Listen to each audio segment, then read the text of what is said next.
Excellent. Good morning, everybody. Right, now we move from the framework and ecosystem-based conversation to the more tangible business outcome part of the agenda. Both the Prime Minister and Her Excellency the Ambassador talked about frameworks and ecosystems.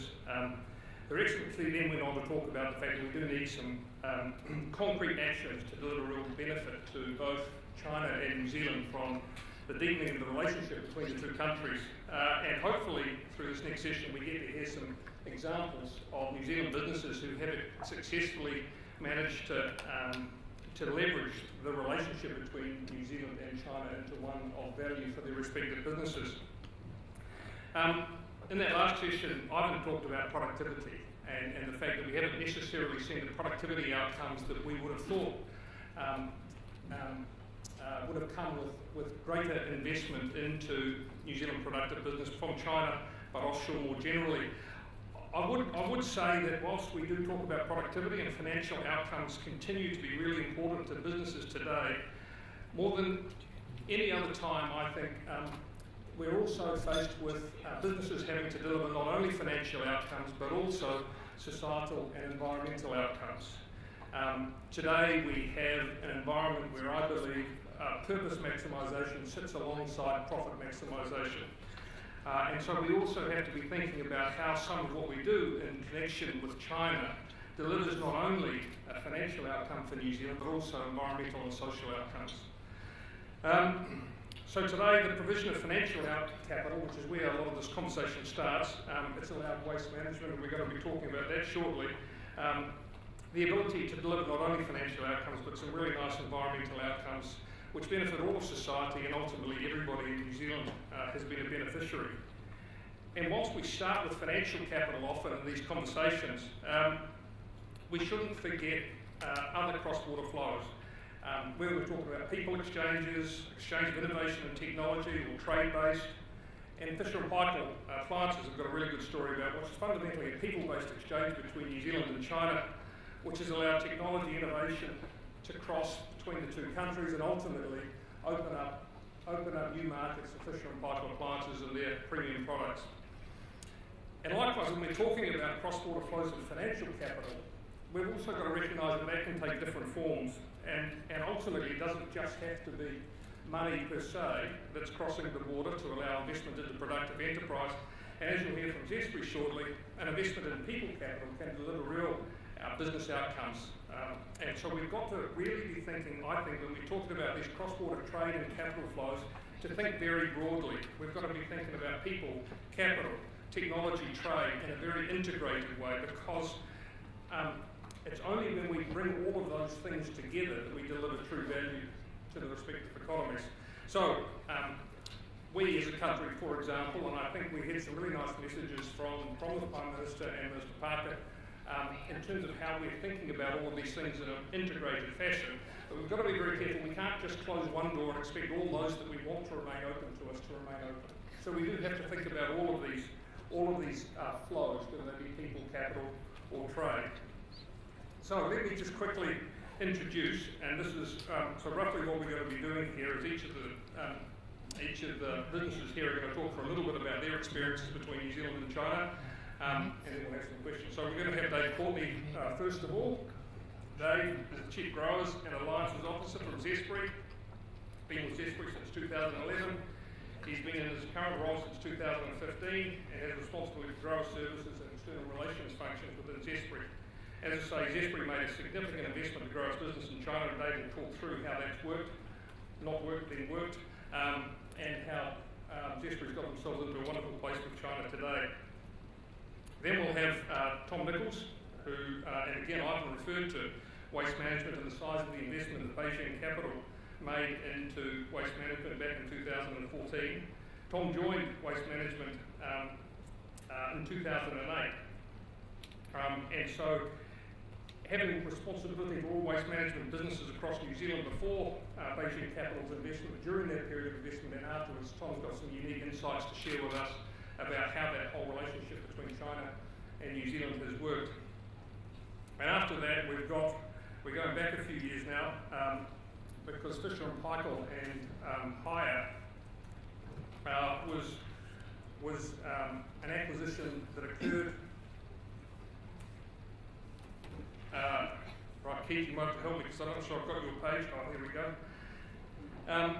That occurred back in 2012. Keith Turner, the chairman of Fisher & Paykel Appliances,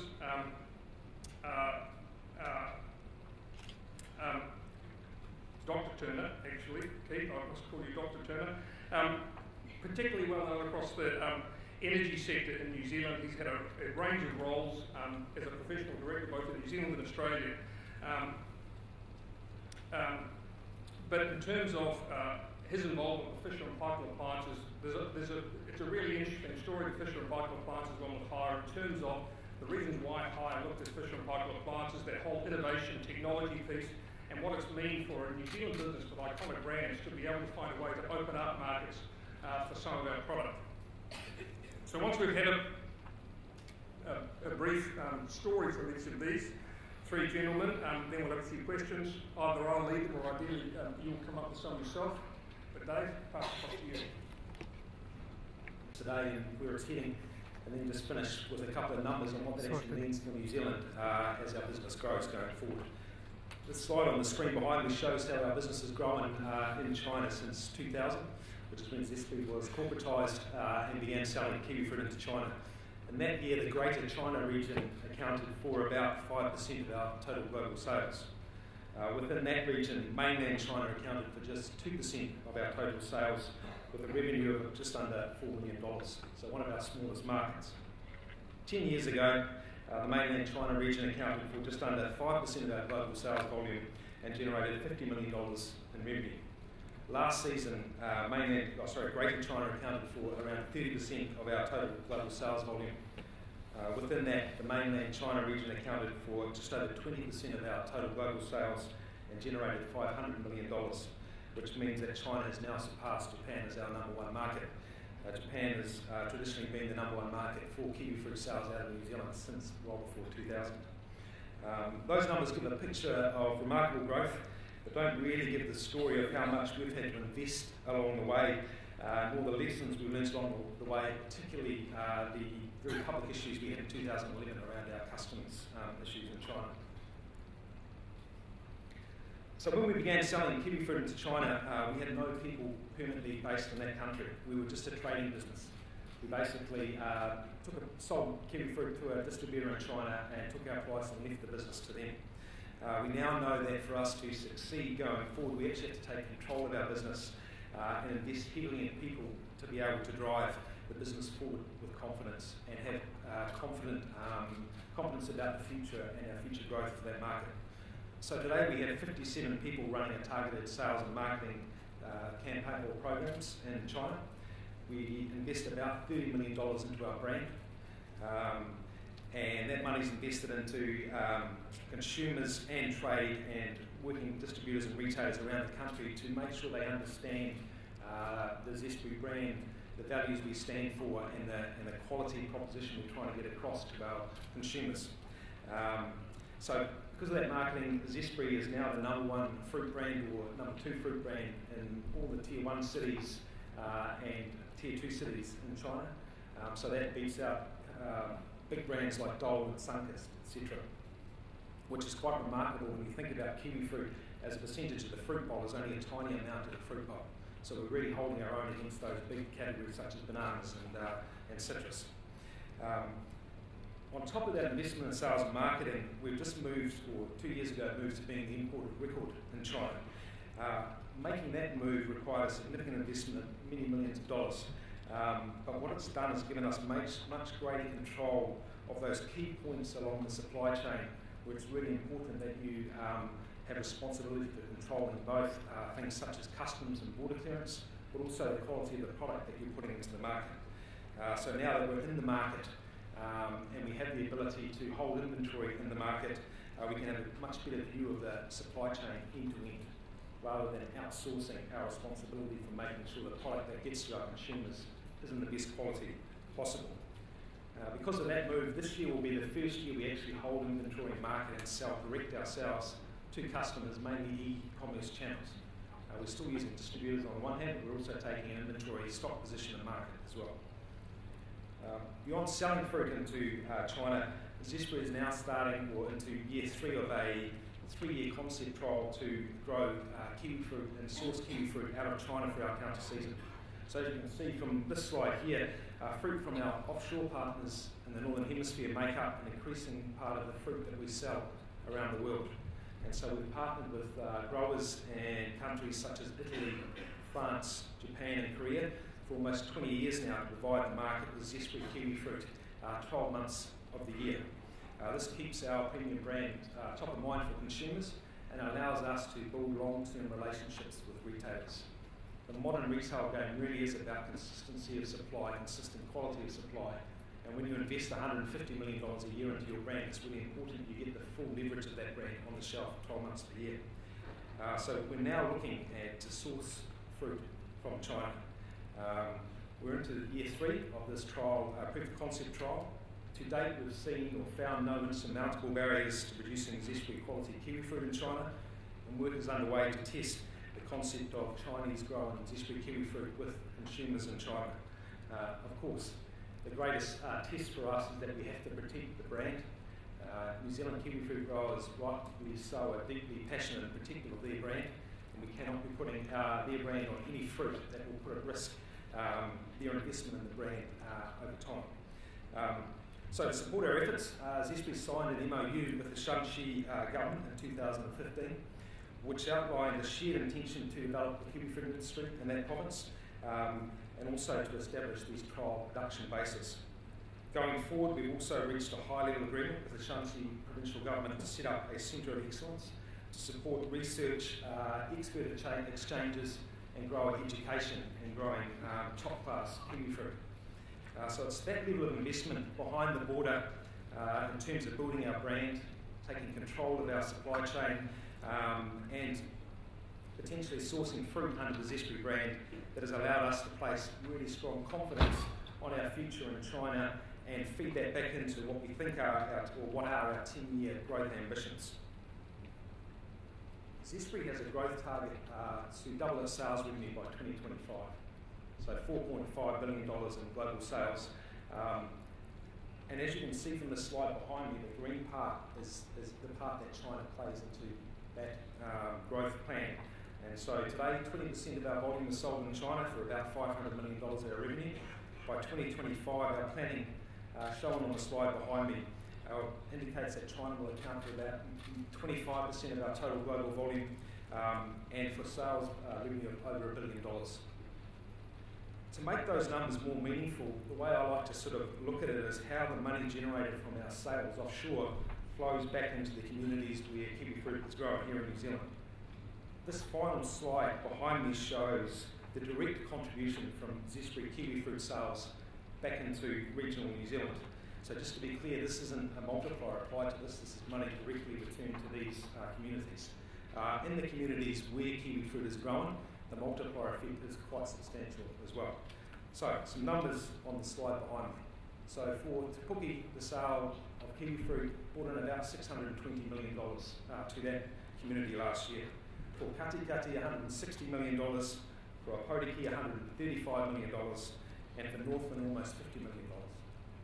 As that number grows up to $4.5 billion and kiwi fruit expands outside of the Bay of Plenty, we really hope that those regions where kiwi fruit is grown outside of the home of kiwi fruit will really start to generate really strong value back into those communities. Should our growing trials in China be successful, we also look forward to being able to return money back into rural communities in China as well, where we partner with growers to grow kiwi fruit, as is the case in Italy, France, Korea and Japan today. So as you can see, the regional areas of New Zealand benefit hugely from the investment in the China-New Zealand trading relationship. And as a significant exporter to China, we look forward to that relationship only getting stronger to support us to achieve what is the objective of our business, which is to return sustainable wealth to kiwi fruit growers and the communities they live in, obviously firstly in New Zealand, but as we partner with more people around the world to communities around the world as well. Thank you.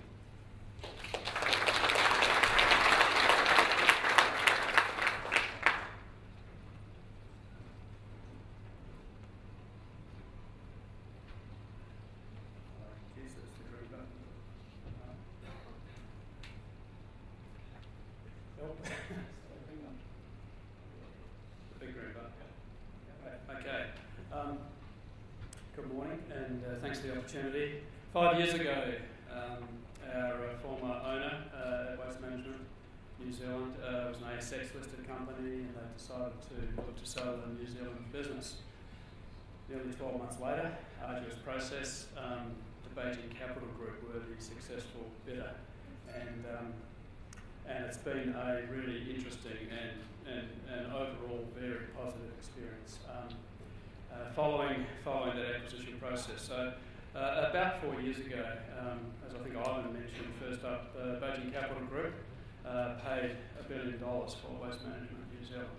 And now the Beijing Capital Group might sound like private equity, but they're not. They're owned by the Beijing municipal government, so effectively an SOE owns us. And then over time, they moved to 3 shareholding blocks. The largest shareholding block is now owned through a company called CEHL, which is a Hong Kong listed company, but majority owned by Beijing Capital Group.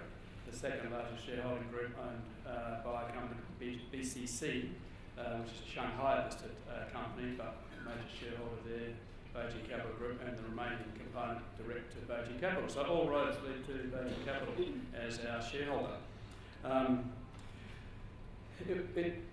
I guess the things that I just wanted to cover, the level of trust and faith and goodwill in our business has been quite remarkable, I have to say, and also relatively hands-off, relatively hands-free from intervention. For example, there were no changes in our executive management team, no pressure to change anything there. There have been a couple of small changes over time, but that's 4 years, that's natural evolution as we change and evolve as a company. One of the things that I guess there definitely are some significant cultural differences. The way we think is very different. I think everybody here in this room would understand that. Delegated authorities was a major negotiation very early on. That is how we have the boundaries such that we can run the business on a day-to-day basis. That's not how things operate up in Beijing, from my observation. Waste Management New Zealand, 1,700 employees. There's only 5 levels in our company. Very flat structure. It's only 4 levels below me. We have a wide span of control. We need delegated authorities in order to be able to do our job. In Beijing, there seems to be a multitude of levels, and the decisions all seem to be taken at the very top. So things take a lot longer. We move much faster now here. We've learned a lot. The HR and legal position also has been a learning experience. Because we're state-owned, the party plays a big role through HR. Again, very different to the way HR operates in New Zealand. And legal, early on, I was involved in a number of long, protracted debates around trying to help the company lawyers in Beijing understand that Chinese law had no jurisdiction in New Zealand. We're a separate country. Our board of directors and board meetings have also been very interesting. Our board has seven roles. 5 of them are filled by senior Beijing Capital executives, one of whom is resident here in New Zealand, sits around the corner from me. The other 4 are in Beijing. There's one independent New Zealander as a director, and me. When it came to setting up board meetings, our shareholder thought 2 meetings per year would be a good idea. One in Beijing and one in probably Queenstown, actually. And even though we don't have any operations in Queenstown at this stage. And I said, gee, a company of our scale in New Zealand, if we were listed, we'd probably be 25-ish on the NZX. Typically would have 8 board meetings a year. Our independent director wanted to have 12. We compromised.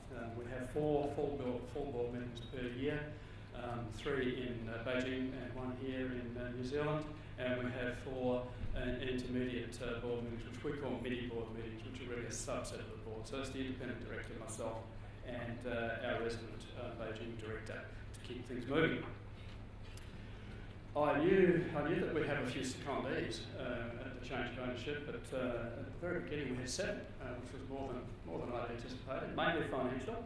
They spent a lot of time poring over all the numbers, which is mainly about understanding the business and how it operates, but I think they're also looking to just see how where we were putting the cash, I guess. And that has changed over time, and now we have three secondees only. Again, mainly financial or for communications purposes. So 3 young ones plus the resident director. Financial reporting. I've explained our ownership structure. So not a problem for me, I'm not an accountant, but for our accountants, we have to prepare 4 sets of statutory accounts each year. One for New Zealand GAAP, one for Hong Kong GAAP, because they're shareholding, one for Chinese GAAP, Shanghai listed, and then of course because Beijing Capital Group is owned by the municipal government but operated through SASAC, one for SASAC GAAP. So 4 sets of accounts every year. So very different to how we've operated here. I'm conscious of time.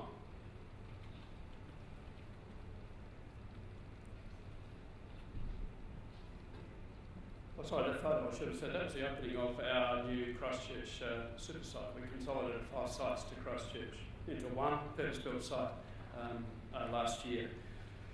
And I guess the other, I've only got 2 slides. This is the other one. I talked a little bit about the trust. The openness, the trust in us has been fantastic, and we haven't disappointed our shareholder. In fact, having paid $1 billion for us 4 years ago, because of the way we've been able to, the business has become unconstrained, we've been able to grow, they'd be paying, anybody buying us today would be paying a lot more than $1 billion. I guess that's been the most surprising aspect, has been the trust and the faith in us to get on and do our job. Because we're state-owned, essentially in China, we operate within the 5-year planning cycle, so we are mid the 13th 5-year plan. One of the things we did in our first year was develop our 5-year plan, and I have to say I think it's a really good process, having a 5-year block of long-term strategic planning, not a rolling 5-year plan like many Western companies would have. And the thing that has flowed from that, I guess, is that becomes the reference point for every business decision that we make thereafter. For the first time in my career, I do not have a hockey stick. It's fantastic. The Chinese owners want long-term steady growth. They've been very clear. Long-term steady growth. Don't want anything unrealistic or crazy. And that just makes planning and investing so much more confident, I guess, for us. The support that we've had from our shareholder in terms of our 5-year plan and our strategy. Previously, under our ASX listed owner, we were capital constrained for a number of years. We're no longer capital constrained. In fact, capital really isn't a problem, providing obviously you need a good business case, but it's not a problem. Our fleet, we operate 230 light vehicles across New Zealand. We operate over 800 heavy vehicles, trucks on the roads in New Zealand, one of the biggest fleets in the country. Our fleet had been underinvested because of those capital constraints. In the last 4 years, we have brought down the average age of our fleet by 1 year. So our average age now is just under 8 years. We're almost at the sweet spot, actually another year and we'll be at the sweet spot, which is fantastic. And also for investing in strategic projects such as our super site in Christchurch. We're currently developing a super site here in Auckland with Stride Property and so on. But also acquisitions. We have completed 5 acquisitions in the last 4 years. And I guess just watch out for what else we might do. And strategic projects, I just list 2 there. One has been electric trucks, electric vehicles. I'm convinced, I studied mechanical engineering at university, but I'm personally convinced that electrification of travel is the future. We're all going to be driving electric cars. I drive an electric car, but for us the main game is trucks. And of course, you can't buy them off the shop floor at the moment. So we have taken the lead in New Zealand and actually in one of the very earliest around the world to convert trucks ourselves. So we take a brand new diesel motor and transmission out of the truck and put an electric motor and some batteries and some software. And this has allowed us to close the loop on our circular economy. We don't make the waste, you make the waste, but we collect the waste. We're the good guys that collect the waste, take the waste away, extract the valuable recyclables, make it safe, what's the residual component goes to landfill to digest anaerobically produced methane, from which we produce sustainable electricity, renewable electricity, which we use to power the truck. So we're harnessing the energy component in your waste to power our fleet and to power thousands of houses around New Zealand as well. Interestingly, ironically, the former chairman of our ASX-listed owner communicated to me when he saw this initiative. He said, "Wow, that's fantastic. The irony is I would never have been allowed to have done it under my old ownership, but with the Chinese confidence and support, we are world leaders in that area." The other one, I guess, just worth noting, is end-of-life tyres. A huge problem for most countries in the world, including New Zealand. This coming Friday, we will be official opening in Wirri of a plant that cost almost $10 million and received some good funding from the government through the Waste Minimisation Fund to process half the end-of-life tyres in New Zealand, and we've got a further plant planned for Christchurch next year. So again, these things are about our core purpose as sustainability, but also doing good things. I think Paul referred to that. We're not only growing the business very profitably, but we're also supporting the quality of life that we all enjoy here in New Zealand. And my final comment, I've got no idea how I'm going on time. National Sword, also as I make that. I don't normally speak this fast, I'm just conscious of time. The National Sword, some of you will be aware of this. China, late last year, announced that no longer would they accept recyclables from the rest of the world. So no longer would China be the rubbish tip for the rest of the world. And that's a decision that I absolutely support from a Chinese perspective. So they should take that position. The challenge for us in our industry is that that came with very little warning, and it's a significant, huge discontinuous change right around the rest of the world. A shockwave, if you like, that will take us a number of years to work through, and such that New Zealand and most other countries in the world can invest in technology to be able to process that domestically and to extract value. I guess I just mentioned that because it is an interesting development. Everybody likes the idea of sustainability. Everybody likes the idea of recycling. Recycling costs, and I'm just giving you a heads up as consumers here in New Zealand that your recycling costs are about to increase by multiples because of that decision. That's not a bad thing, but it just means, if you want recycling, you're going to have to pay for it. So just brace for that, and we'll be very interested to see what it plays out. I think there were some industry organisations in the US that were talking about taking China to the WTO, can you believe? We're just going to deal with it here in New Zealand. And that's really, look, I guess I just should finish on the note that 4 years ago, our ownership changed. And I'm originally an Australian, although I'm also a New Zealand citizen. We changed from an ASX-listed company.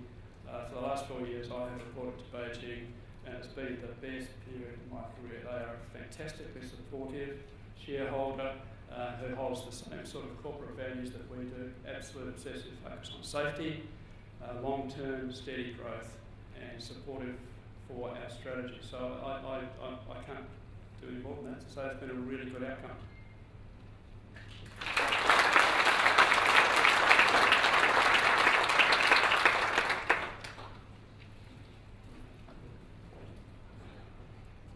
Good morning. Well, Tom's done the advert on electric vehicles, so I don't need to do that one. I was tempted to bring a few slides of Fisher & Paykel's beautiful appliances, but I'm not going to use slides. I'm going to talk about the topic that's at hand. I want to make it absolutely clear to everyone, though, I'm talking on behalf of Fisher & Paykel Appliances. That is not the listed company, Fisher & Paykel Healthcare. Healthcare, of course, was the daughter from Fisher & Paykel Appliances. So a little bit of background. Fisher & Paykel is an 80-year-old company. Started life importing and distributing the very early versions of whiteware. Migrated to become a significant New Zealand manufacturer. Got to be sufficient scale to diversify manufacturing offshore, initially into Australia.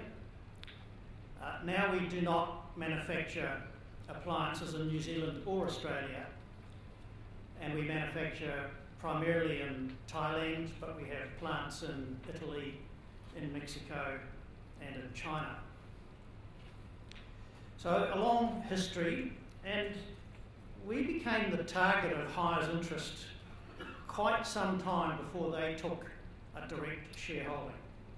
I think it was as far back as 2004 or 5 that Hire and Fisher & Paykel agreed to work together in some collaborative form, particularly supplying OEM, or Hire was supplying OEM equipment to Fisher & Paykel. In 2009, Hire acquired 20% of Fisher & Paykel. That was done under a distressed situation for Fisher & Paykel. And at that time, the partnership migrated to become somewhat deeper with joint marketing and distribution channels, particularly in New Zealand and Australia. So Fisher & Paykel became the agent for Hire for distribution of its product. In 2012, Hire purchased the whole of the company, so Fisher & Paykel Appliances is now 100% owned by Hire. And it turns out it was part of a fairly carefully considered long-term strategy for Hire. They had been thinking about their growth aspirations. They were growing incredibly quickly in China. China, of course, in the late 1990s, early 2000s was electrifying. People in China were buying their first appliances, and the growth and demand in China for appliances was astronomical. Hire was the beneficiary. One of sort of the two major Chinese suppliers, probably with something, but between those two, something like 60% market share in the early 2000s. But even at that point, they knew they needed to think much more widely and globally.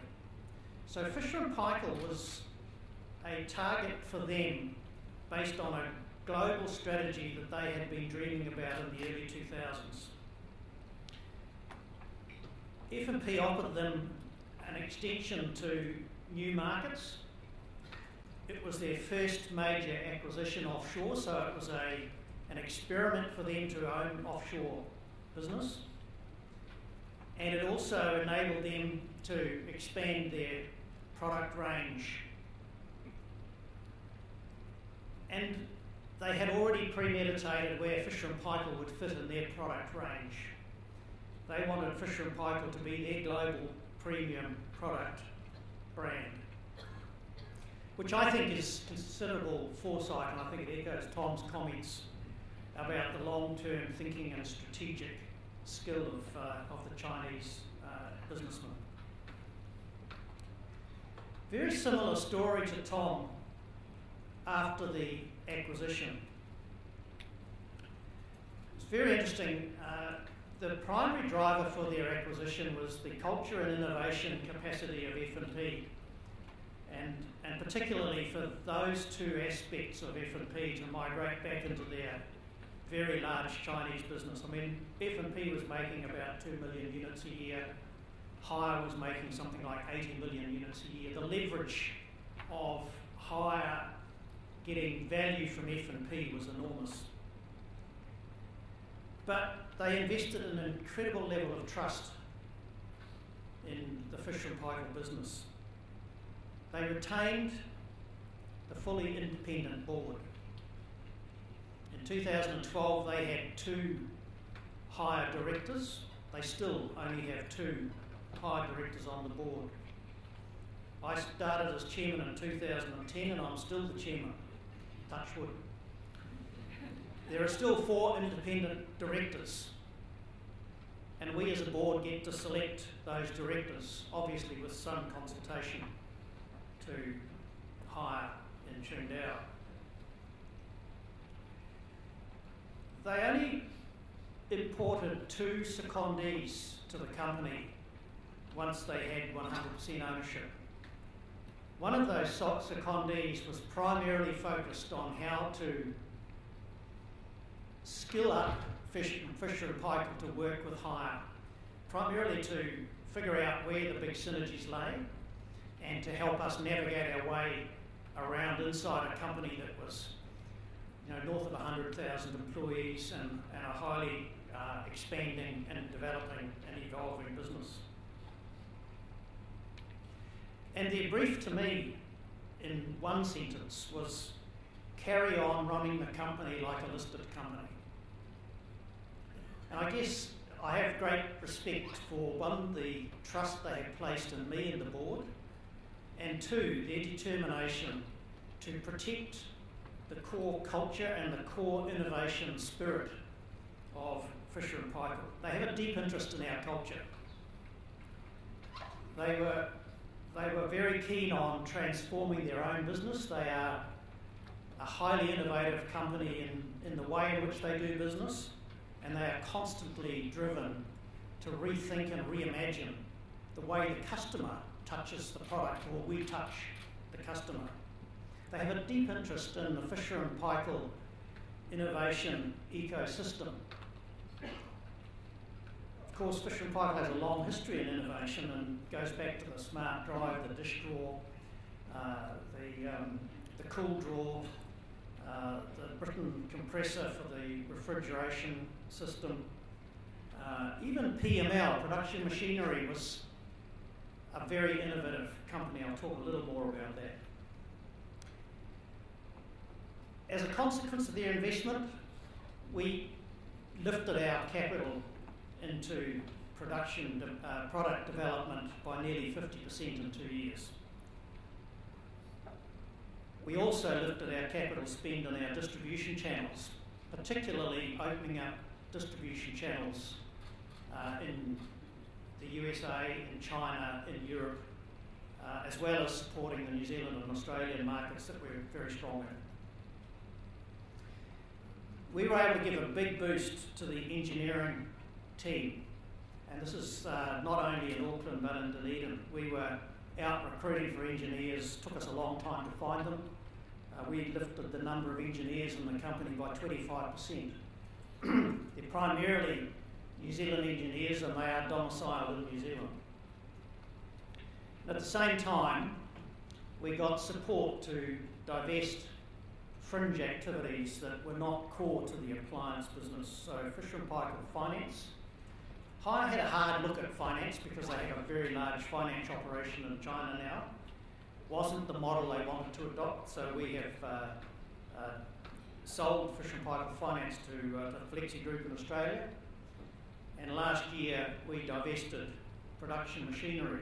Production machinery was a very, very interesting little spin-off from the core appliance business. It made the machinery that manufactured the appliances, but it was able to make machinery that could manufacture appliances competitively in small runs, highly flexible, highly reconfigurable, and it was a sort of skill that Hire had never come across before.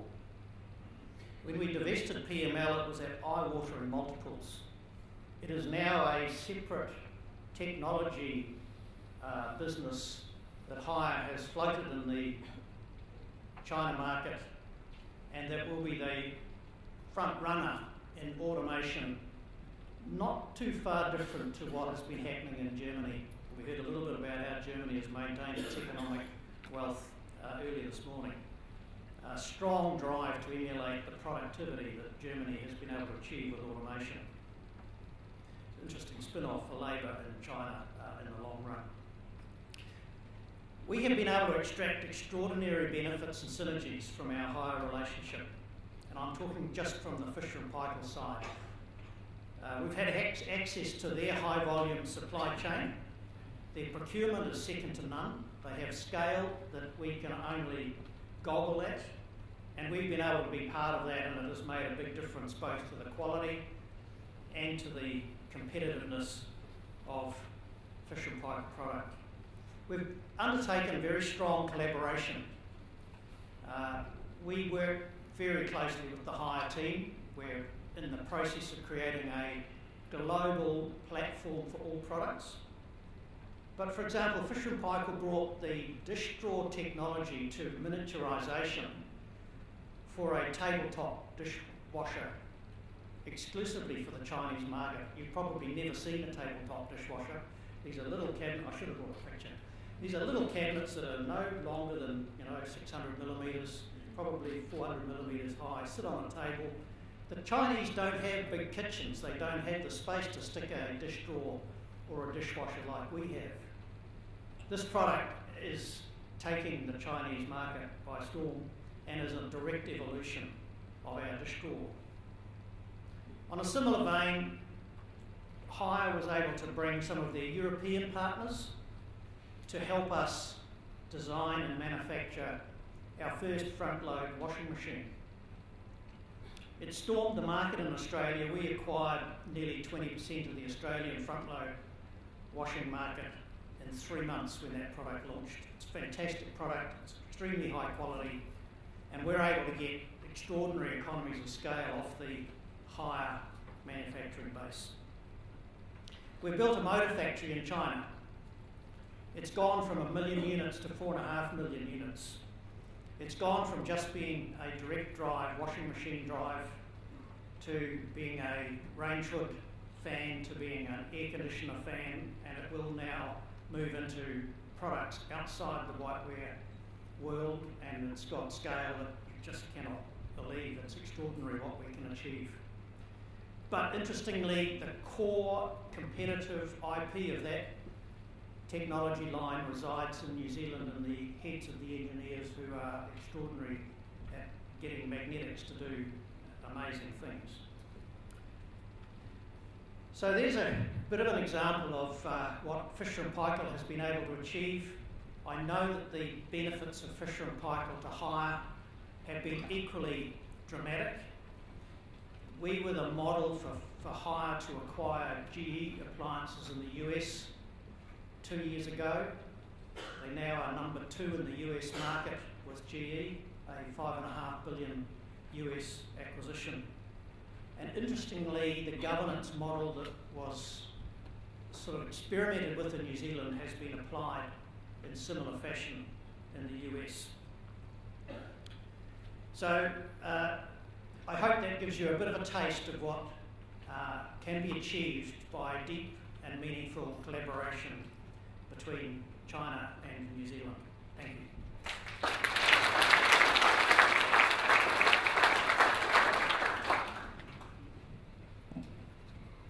This is the time we've got left down here. Okay, we've got time for one question. If anyone's got a question, please call it out. Put your hand up, we'll send something through. The one thing for me that comes out of this, which is not unexpected, we've all known this, I think, of the Chinese for a long time, is that they do approach investment and relationship on an intergenerational basis. And I think it's one of the examples of why Iwi associates so well with the Chinese from an investment perspective. And we've seen some of the examples of that long-term approach to investment and what it's meant for your different businesses, whether it be an investment in relationships in China or the investment from a new shareholder, and you both achieved things with your company achieved under the old ownership structure you had. Tell me, how do you go about bridging that cultural divide? Was there an assumption of trust from day one? Is it something that had to be built? How do you go about bridging the cultural divide between China and New Zealand to ensure that you did build those long-term intergenerational type relationships with your shareholders or distributors?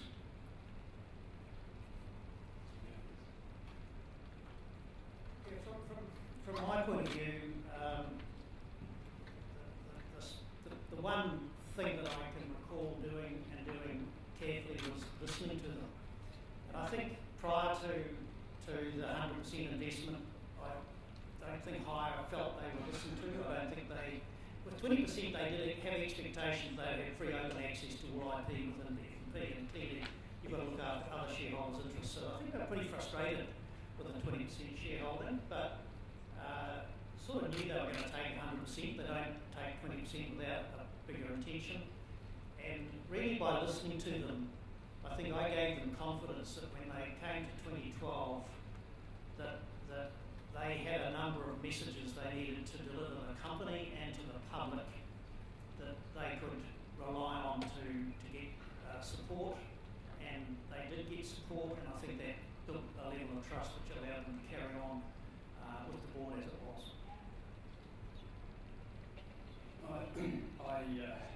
Pretty similar, I guess. With one thing that I think I didn't mention was that when Beijing Capital purchased Waste Management, we were their very first offshore investment, where they subsequently bought a number of other companies.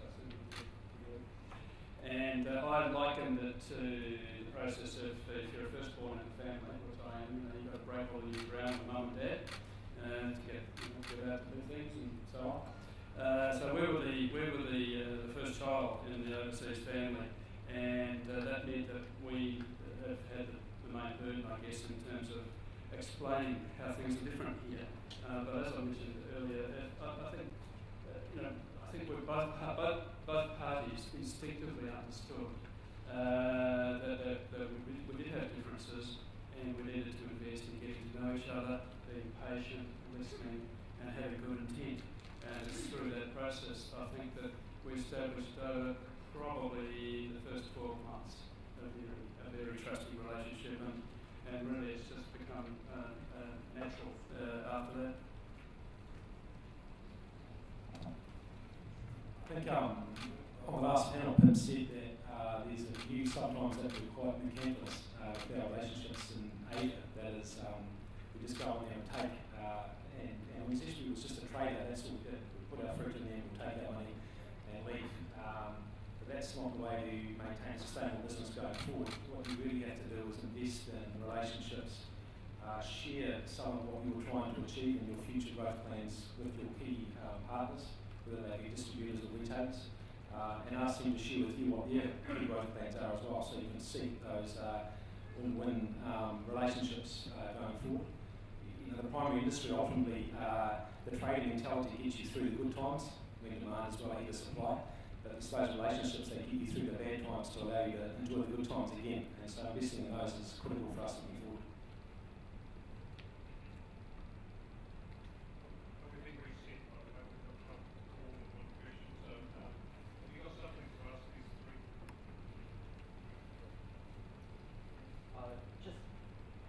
Hear me? Oh, yeah, just one comment. A bit cheeky, sorry, but that's Tom, thanks for Waste Management supporting my business. The two trucks, you say, those beautiful trucks Tom demonstrated, waste supply, roof kits, and sun visor for those trucks.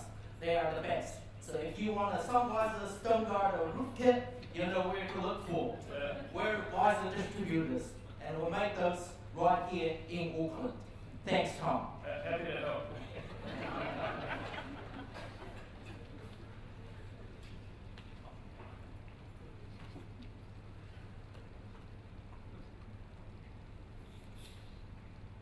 Okay, thank you. This is Louis from People's Daily within the national channel. I have a specific question for the gentleman from Paykel. Sorry, as a journalist, the question might be quite tough. I've heard all your wonderful speeches about Paykel's strategies and localizations in China, but just as the competitors and the peers, such as Panasonic and LG and Toshiba, they also have that advantage and even have the better competitors' advantage with just for the geography advantages. And also they talking about adaptation and localization, and also as issue cultural background, they even know the Chinese consumer or customer better. So can you share with us what's your strategy towards those peers in the big China market, and how can you win in this battle? Thank you very much. Yeah, I'm hearing the question correctly. What is our strategy for serving the China market? Yes. Yeah. Look, we've been quite careful about entering the China market. Hire want us to remain their premium product range. Their experience in the China market is very much in the everyday product range. They're under intense pressure to meet a rapidly expanding demand. We have made several approaches to using higher distribution channels for the premium product range, but have found that that hasn't necessarily been as successful as we would have liked. What we're now doing is using our own experience in opening new markets, particularly experience in the US, to position the Fisher & Paykel product in the China market at the premium end. So we won't be a high volume product in the China market, but we will be a premium product in the China market. And we are being very much like the Chinese, taking time, being very methodical, putting in the investment and building the relationships and the distribution channels. So earlier this year I sat with several distributors in Shanghai. They had had access to our product range in Shanghai for not much more than 6 months, and they were extremely positive about the potential for the product, albeit you really need brand recognition in that market, and that is a massive task. So our biggest challenge now is brand recognition for Fisher & Paykel in China, and to do that we need to do that somewhat independently of hire. So we still have a lot of investment in brand positioning, brand recognition in the China market.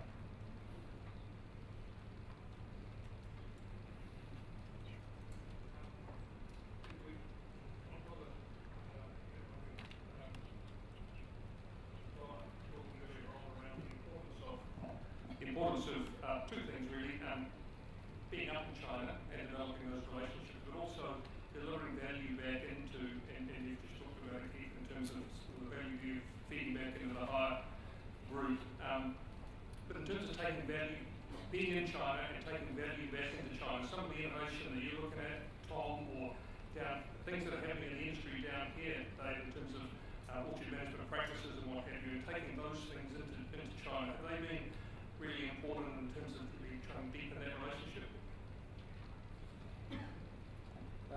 For us, to be successful in growing a China source Zespri branded kiwi fruit, we have to share our IP. Some of our IP unfortunately made its way out there in plant variety rights unintendedly, but our intention was always to work with local growers to share our knowledge down here to ensure they can grow to our quality standard, because ultimately if they fail to deliver on that, we fail to deliver a sort of premium branded promise day in, day out. So it's critical that we share our IP to allow people to get up to speed and deliver to what we need to do. I guess interesting. I remember when our acquisition was made, I received a number of questions from journalists about, does this mean that our IP will go to China? I said, yes, but they aren't. It's okay. They bought it. I mean, one of the reasons that Beijing Capital looked to buy waste management in New Zealand was they were looking for a world-class environmental services company, and they bought one. And we have had some engineers down here from China, and they look to us as an opportunity to learn. I think it's fairly widely understood that China, especially Beijing, has significant environmental challenges. So there has been that two-way exchange. We will look to them for certain things as well. Okay. Anyone else? A last question? And if not, I will I'll bring it to a close. I think we've had 3 wonderful case studies of how you can build a long and enduring relationship with China and businesses from China, and I think there is a lot for us to make sure that we share across the people that we engage with, to make sure that there is a broad understanding of the value that can be delivered both to China and to New Zealand if you approach the business relationship in the right way. How it does span beyond simple financial outcomes, it goes well into societal and environmental outcomes as well. So